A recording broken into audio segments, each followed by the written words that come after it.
মাস শেষ হওয়ার আগে কি আপনার টাকা শেষ হয়ে যাচ্ছে? কিছুই কি সেভ করতে পারছেন না? কিভাবে কি করবেন কিছুই বুঝতে পারছেন না?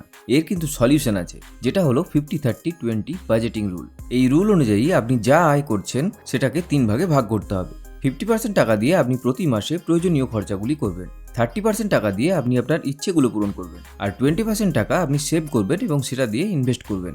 এবারে এগুলো নিয়ে আমরা একটু বিস্তারিতভাবে জেনে নিই। আপনি আপনার 50% টাকা দিয়ে প্রতি মাসে প্রয়োজনীয় খরচাগুলি করবেন, যেমন ধরুন বাড়ি ভাড়া, খাবার, electricity bill, medicine, gas bill ইত্যাদি খরচাগুলো, যেগুলো আপনাকে প্রতি মাসে করতেই হবে। নেক্সট হলো 30% টাকা দিয়ে আপনি আপনার ইচ্ছেগুলো পূরণ করবেন, যেমন ধরুন সিনেমা দেখা, বাইরে খেতে যাওয়া, নতুন কোনো ইলেকট্রনিক্স জিনিস কেনা ইত্যাদি। তারপর বাকি থাকলো 20%, যে টাকাটা আপনি সঞ্চয় করবেন এবং এই টাকা দিয়ে ইনভেস্ট করা শুরু করবেন। আপনি FD, stock market, mutual fund ইত্যাদি জায়গায় ইনভেস্ট করতে পারেন। চলুন একটি সহজ উদাহরণ দিয়ে বুঝে নেওয়া যাক। ধরুন আপনার মাসিক আয় 30,000 টাকা, আর এই নিয়ম অনুযায়ী 50% মানে হলো 15,000 টাকা। এই টাকা দিয়ে আপনি আপনার প্রয়োজনীয় খরচাগুলো করুন।